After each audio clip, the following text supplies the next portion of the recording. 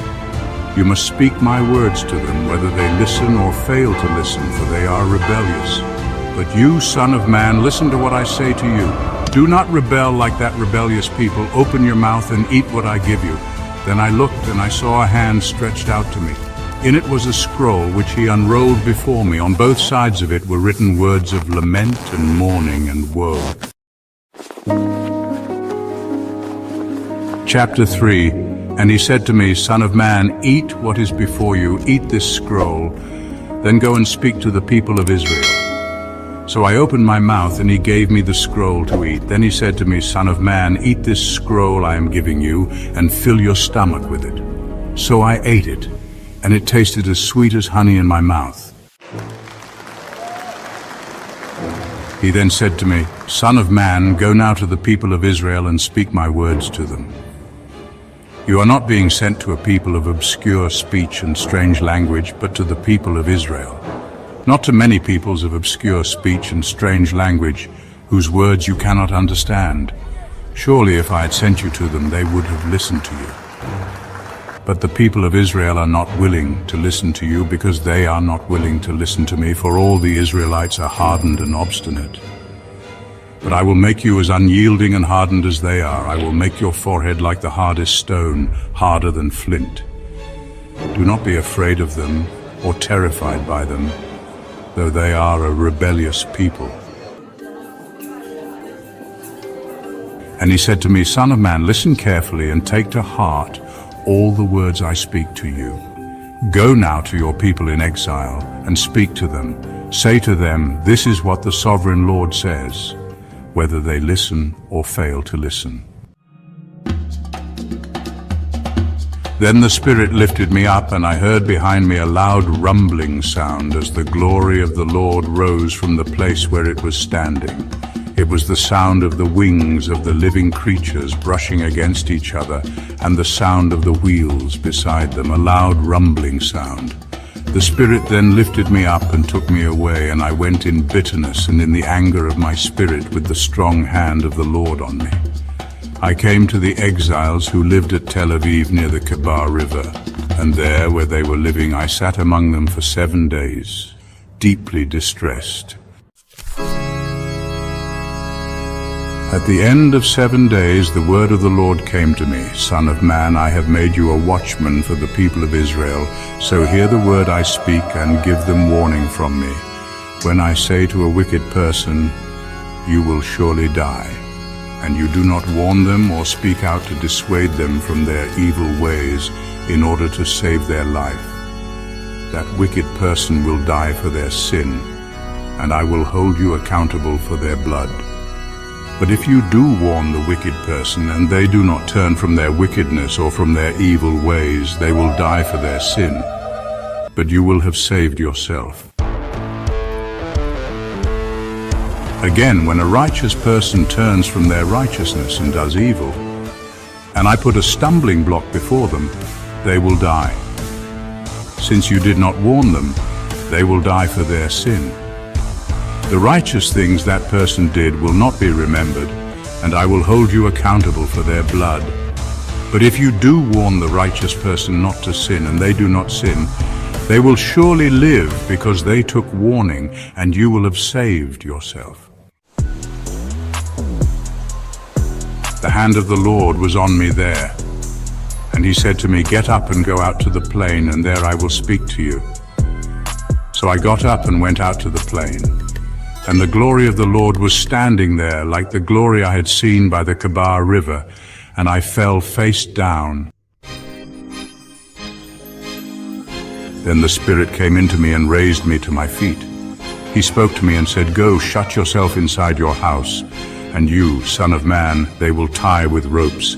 You will be bound so that you cannot go out among the people. I will make your tongue stick to the roof of your mouth so that you will be silent and unable to rebuke them, for they are a rebellious people. But when I speak to you, I will open your mouth, and you shall say to them, 'This is what the sovereign Lord says.'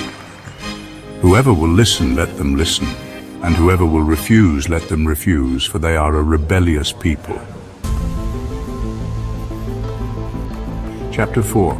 Now, son of man, take a block of clay, put it in front of you, and draw the city of Jerusalem on it. Then lay siege to it, erect siege works against it, build a ramp up to it, set up camps against it, and put battering rams around it.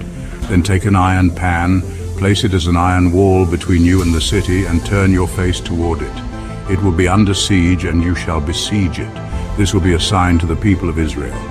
Then lie on your left side and put the sin of the people of Israel upon yourself. You are to bear their sin for the number of days you lie on your side.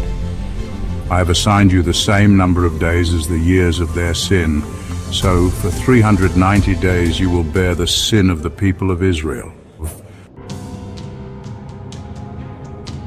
After you have finished this, lie down again, this time on your right side, and bear the sin of the people of Judah. I have assigned you 40 days, a day for each year. Turn your face toward the siege of Jerusalem, and with bared arm prophesy against her. I will tie you up with ropes so that you cannot turn from one side to the other until you have finished the days of your siege. Take wheat and barley, beans and lentils, millet and spelt. Put them in a storage jar and use them to make bread for yourself. You are to eat it during the 390 days you lie on your side. Weigh out 20 shekels of food to eat each day, and eat it at set times. Also measure out 1/6 of a hin of water and drink it at set times. Eat the food as you would a loaf of barley bread. Bake it in the sight of the people, using human excrement for fuel. The Lord said, "In this way the people of Israel will eat defiled food among the nations where I will drive them." Then I said, "Not so, sovereign Lord, I have never defiled myself. From my youth until now I have never eaten anything found dead or torn by wild animals. No impure meat has ever entered my mouth." "Very well," he said, "I will let you bake your bread over cow dung instead of human excrement." He then said to me, "Son of man, I am about to cut off the food supply in Jerusalem. The people will eat rationed food in anxiety and drink rationed water in despair, for food and water will be scarce. They will be appalled at the sight of each other and will waste away because of their sin." Chapter 5. Now, son of man, take a sharp sword and use it as a barber's razor to shave your head and your beard. Then take a set of scales and divide up the hair. When the days of your siege come to an end, burn 1/3 of the hair inside the city. Take 1/3 and strike it with the sword all around the city, and scatter 1/3 to the wind, for I will pursue them with drawn sword. But take a few hairs and tuck them away in the folds of your garment. Again take a few of these and throw them into the fire and burn them up. A fire will spread from there to all Israel. This is what the sovereign Lord says. This is Jerusalem, which I have set in the center of the nations, with countries all around her. Yet in her wickedness she has rebelled against my laws and decrees more than the nations and countries around her. She has rejected my laws and has not followed my decrees. Therefore, this is what the sovereign Lord says: You have been more unruly than the nations around you and have not followed my decrees or kept my laws. You have not even conformed to the standards of the nations around you. Therefore, this is what the sovereign Lord says: I myself am against you, Jerusalem, and I will inflict punishment on you in the sight of the nations. Because of all your detestable idols, I will do to you what I have never done before and will never do again. Therefore, in your midst, parents will eat their children, and children will eat their parents. I will inflict punishment on you and will scatter all your survivors to the winds. Therefore, as surely as I live, declares the sovereign Lord, because you have defiled my sanctuary with all your vile images and detestable practices, I myself will shave you. I will not look on you with pity or spare you. A third of your people will die of the plague or perish by famine inside you. A third will fall by the sword outside your walls, and a third I will scatter to the winds and pursue with drawn sword. Then my anger will cease, and my wrath against them will subside, and I will be avenged.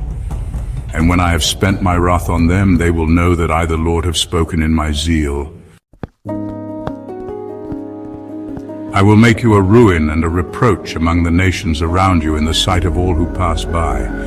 You will be a reproach and a taunt, a warning and an object of horror to the nations around you when I inflict punishment on you in anger and in wrath, and with stinging rebuke. I, the Lord, have spoken, would have. When I shoot at you with my deadly and destructive arrows of famine, I will shoot to destroy you. I will bring more and more famine upon you and cut off your supply of food. I will send famine and wild beasts against you, and they will leave you childless. Plague and bloodshed will sweep through you, and I will bring the sword against you. I, the Lord, have spoken. Chapter 6. The word of the Lord came to me: Son of man, set your face against the mountains of Israel. Prophesy against them and say, You mountains of Israel, hear the word of the sovereign Lord. This is what the sovereign Lord says to the mountains and hills, to the ravines and valleys. I'm about to bring a sword against you, and I will destroy your high places. Your altars will be demolished, and your incense altars will be smashed. And I will slay your people in front of your idols. I will lay the dead bodies of the Israelites in front of their idols, and I will scatter your bones around your altars.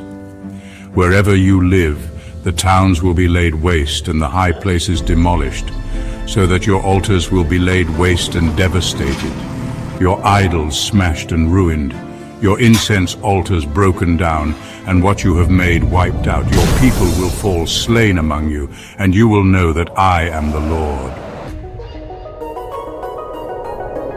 But I will spare some, for some of you will escape the sword when you are scattered among the lands and nations. Then in the nations where they have been carried captive, those who escape will remember me, how I have been grieved by their adulterous hearts, which have turned away from me, and by their eyes, which have lusted after their idols. They will loathe themselves for the evil they have done and for all their detestable practices, and they will know that I am the Lord. I did not threaten in vain to bring this calamity on them. This is what the sovereign Lord says: Strike your hands together and stamp your feet and cry out, Alas, because of all the wicked and detestable practices of the people of Israel, for they will fall by the sword, famine, and plague. One who is far away will die of the plague, and one who is near will fall by the sword, and anyone who survives and is spared will die of famine. So will I pour out my wrath on them.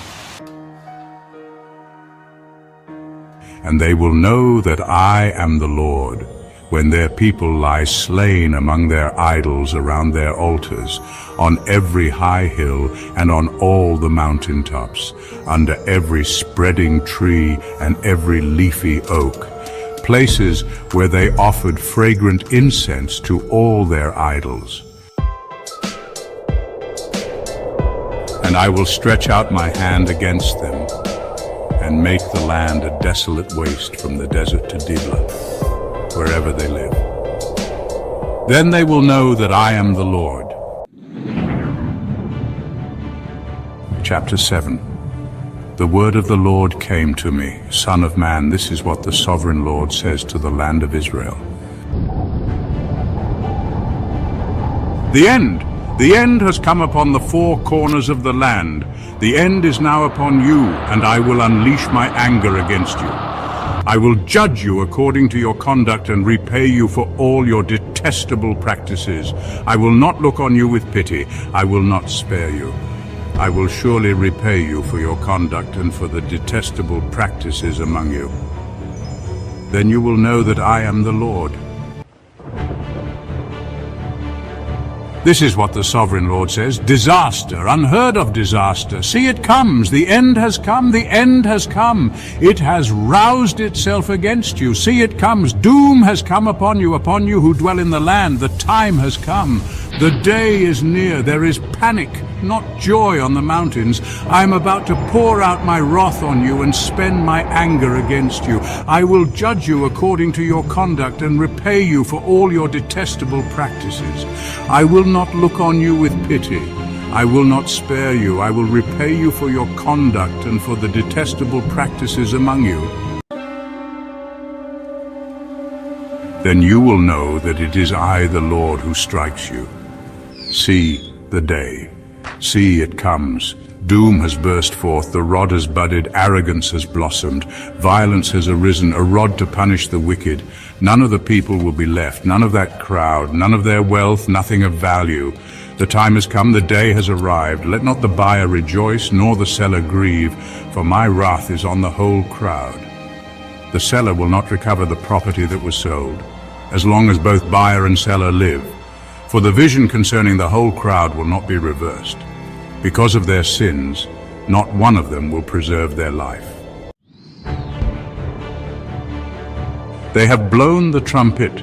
They have made all things ready, but no one will go into battle, for my wrath is on the whole crowd. Outside is the sword.